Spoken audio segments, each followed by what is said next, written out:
Amruthadhaare serial ಸದ್ಯ ರೋಚಕ ತಿರುವು ಪಡ್ಕೊಂಡಿದೆ.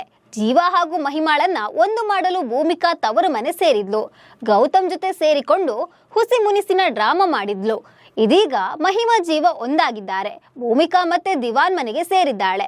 ಭೂಮಿಕಾ ಮನೆಗೆ ಬರ್ತಿದ್ದಂತೆ ಶಕುಂತಲಾ ಗೌತಮ್ ತಾಯಿನ ಮುಗಿಸೋ ಪ್ಲಾನ್ ಮಾಡಿದ್ದಾಳೆ. ಆದ್ರೆ ಅವಳ ಗ್ರಹಚಾರ ಕೆಟ್ಟಿದೆ ಅನ್ಸುತ್ತೆ.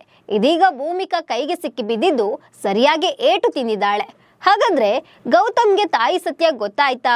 ಈ ವಿಚಾರ ಗೊತ್ತಾದ ಗೌತಮ್ ಶಕುಂತಳನ್ನ ಸುಮ್ಮನೆ ಬಿಡ್ತಾನಾ? ಈ ಬಗ್ಗೆ ಹೇಳ್ತೇನೆ. ನಾನು ಶ್ವೇತಾ. ನೀವು ಸುದ್ದಿ ಅನ್ನದ ಸಬ್ಸ್ಕ್ರೈಬರ್ ಆಗೋದಕ್ಕೆ ಮರಿಬೇಡಿ.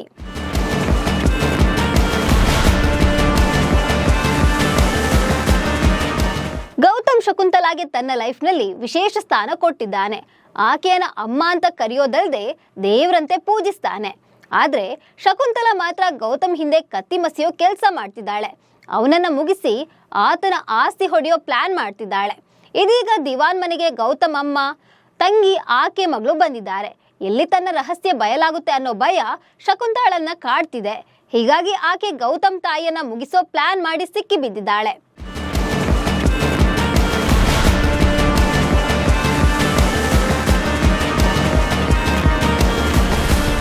ಅಮೃತಧಾರೆ ಸೀರಿಯಲ್ ಹೊಸ ತಿರುವು ಪಡ್ಕೊಂಡಿದೆ.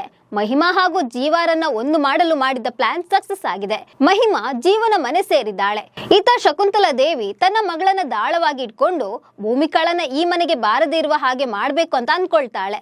ಭೂಮಿಕಾ ಮನೆಗೆ ಬಂದ್ರೆ ಖಂಡಿತವಾಗಿಯೂ ತನ್ನ ಮಾತು ಯಾವುದು ನಡೆಯೋದಿಲ್ಲ ಅನ್ನೋದು ಆಕೆಗೆ ಗೊತ್ತಿದೆ.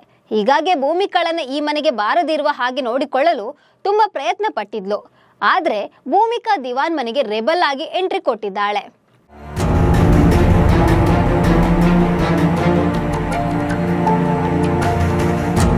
ಭೂಮಿಕಾ ಮನೆಗೆ ಬರ್ತಿದ್ದಂತೆ ಶಕುಂತಲಾ ಗೌತಮ್ ತಾಯಿಯನ್ನ ಕೊಲ್ಲಲು ಪ್ರಯತ್ನ ಪಟ್ಟಿದ್ದಾಳೆ. ಯಾರು ಇಲ್ಲದ ಸಮಯ ನೋಡ್ಕೊಂಡು ಗೌತಮ್ ತಾಯಿ ರೂಮ್ಗೆ ಬಂದಿದ್ದಾಳೆ. ಬಳಿಕ ದಿಂಬಿನಿಂದ ಆಕೆಯ ಮುಖಕ್ಕೆ ಮುಚ್ಚಿ ಉಸಿರುಗಟ್ಟಿಸಲು ಪ್ರಯತ್ನಿಸಿದ್ದಾಳೆ. ಈ ಹೊತ್ತಲ್ಲೇ ಗೌತಮ್ ಹಾಗೂ ಭೂಮಿಕಾ ಅಲ್ಲಿಗೆ ಬಂದಿದ್ದಾರೆ. ಆದ್ರೆ ಶಕುಂತಲಾ ಕರ್ಟನ್ ಒಳಗೆ ಅಡಗಿ ಕೂತಿದ್ಲು. ಎಲ್ಲರೂ ಹೋದ್ಮೇಲೆ ರೂಮ್ನಿಂದ ಆಚೆ ಹೊರಟಿದ್ಲು. ಆದ್ರೆ ಆಕೆ ಭೂಮಿಕಾ ಕೈಗೆ ಸಿಕ್ಕಿ ಬಿದ್ದಿದ್ದಾಳೆ. ಭೂಮಿಕಾ ಕತ್ತಲಲ್ಲಿ ಕೋಲಿನಿಂದ ಶಕುಂತಲಾ ತಲೆಗೆ ಹೊಡೆದಿದ್ದಾಳೆ. ಇದೀಗ ಗೌತಮ್ ತಾಯಿಯನ್ನ ಕೊಲ್ಲಲು ಪ್ರಯತ್ನ ಪಟ್ಟಿದ್ದು ಶಕುಂತಲಾ ಅಂತ ಗೊತ್ತಾಯ್ತಾ? ಸತ್ಯ ಗೊತ್ತಾದ ಭೂಮಿಕಾ ಏನ್ ಮಾಡ್ತಾಳೆ? ಗೌತಮ್ಗೆ ಶಕುಂತಲಾ ಹಾಗೂ ತಾಯಿ ರಹಸ್ಯ ಗೊತ್ತಾದ್ರೆ ಏನ್ ಮಾಡ್ತಾನೆ? ಆಕೆಯನ್ನ ಮನೆಯಿಂದ ಆಚೆ ಹಾಕ್ತಾನಂತ ಕಾದು ನೋಡ್ಬೇಕು. ಈ ಬಗ್ಗೆ ನಿಮ್ಗೆ ಏನನ್ಸುತ್ತೆ ಅಂತ ಕಾಮೆಂಟ್ ಮಾಡಿ. ನಮಸ್ಕಾರ.